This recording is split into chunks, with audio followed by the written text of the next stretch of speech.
Welcome students, class 10th के आपके first flight book के चैप्टर 1 जो आपका है यहाँ पर अ लेटर टू गॉड, उसके सीन पैसेज में आपका स्वागत है। और अब पहला क्वेश्चन इसने दिया है व्हाट मेड लेंचो एंग्री।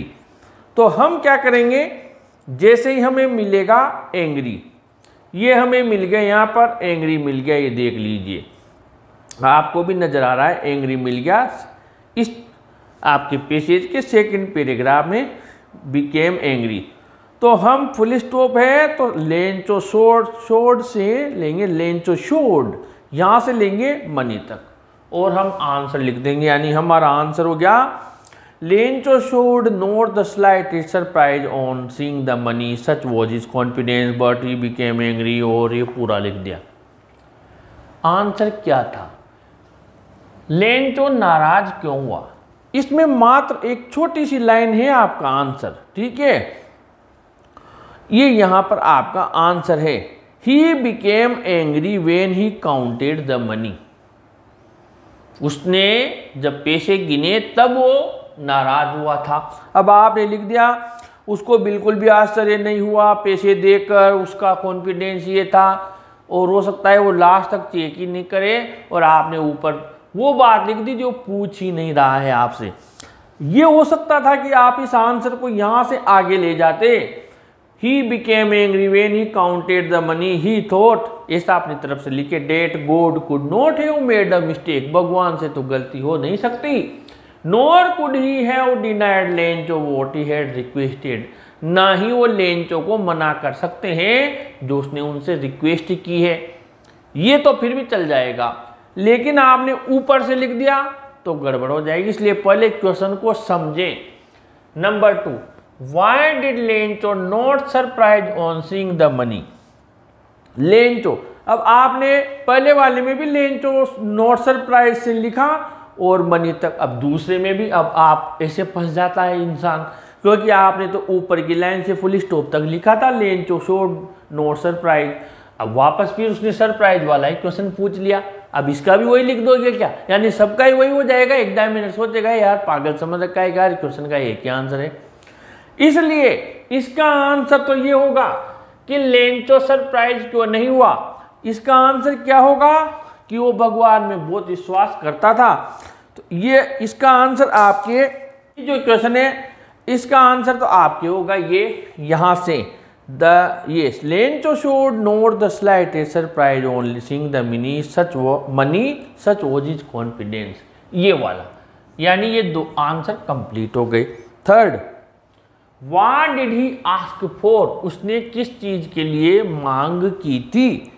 अब हमें आंसर ऊपर की लाइन में हम लिखेंगे, आस्क का आस्क मिल गया हमें, तो आस्क दिख रहा था और आस्क नजर आता, दूसरी लाइन में मिल गया आस्क। अब क्या करेंगे, पहली लाइन से लिखेंगे, अगले रविवार को लेंचो जल्दी चला गया और ये पूछने के लिए कि क्या उसके लिए कोई पत्र आया है क्या। आपसे पूछा है what did he ask for, तो ये व्हाट डिड आप हटा सकते हैं, आस्क को पास्ट में बदल दे, आस्क्ड फॉर ही। अब इसकी ही की जगह आप लेंचो लिख सकते हैं, he asked for a letter for him, या he asked for हटा दें आप, ask से ask मिला दें, if और फिर there was a letter for him, आप ही की लाइन में दिया हुआ है, आप ऐसा लिख सकते हैं। Number 4, who handed the letter to Lencho. अब स्टूडेंट ढूंढेंगे लेटर लेंचो, आप लिखेंगे it was the postman himself who handed the letter to him while the postmaster expending, बढ़ाते चले जाएंगे। अरे भैया आंसर क्या क्वेश्चन क्या पूछा है, who handed the letter to Lencho, तो हु का मतलब होता है कौन, और यहाँ पर किसने दिया, पोस्टमैन ने, आपको नजर आ रहा है। तो इस हु की जगह आप क्या लिख दें, पोस्टमैन या द पोस्टमैन, और ये प्रश्नवाचक चिन्ह हटा दे, फुल स्टॉप लगा दे, आपका आंसर यहाँ भी कंप्लीट हो गया। गुरुजी को चाहे हो तो आप अंडरलाइन करके बता देना और राइट करके मार्क्स देके आगे बढ़ जाएंगे।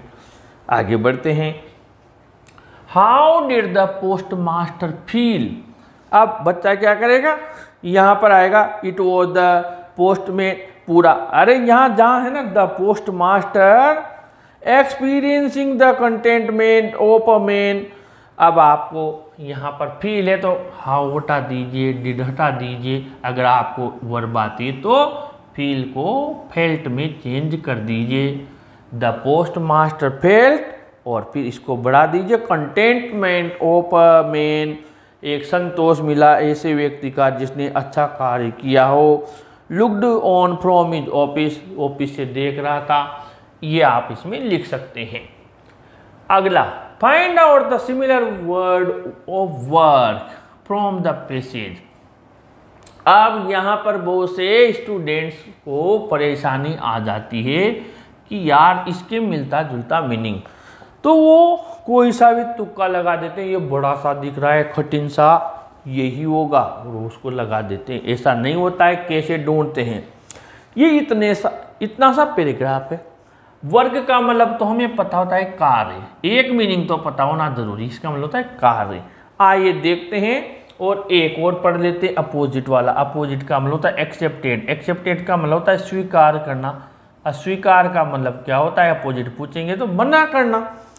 तो अभी हमने पढ़ा, ऊपर से चलते हैं, दोनों मीनिंग ध्यान रखना है, तो कार्य का, एक स्वीकार का। हमें क्या ढूंढना है, आसपास जिसका मतलब क्या हो, मना करना हो, जिसका मतलब मना करना हो, वो हमें ढूंढना है। ठीक है, अब देखना कैसे ढूंढते हैं। The following Sunday Lencho came a bit earlier, जितने भी मीनिंग हम जानते हो, एक लाइन में दो भी जानते हो, लेकिन उसका सार निकालना है, हमें ध्यान में रखना है कार्य और मना करना।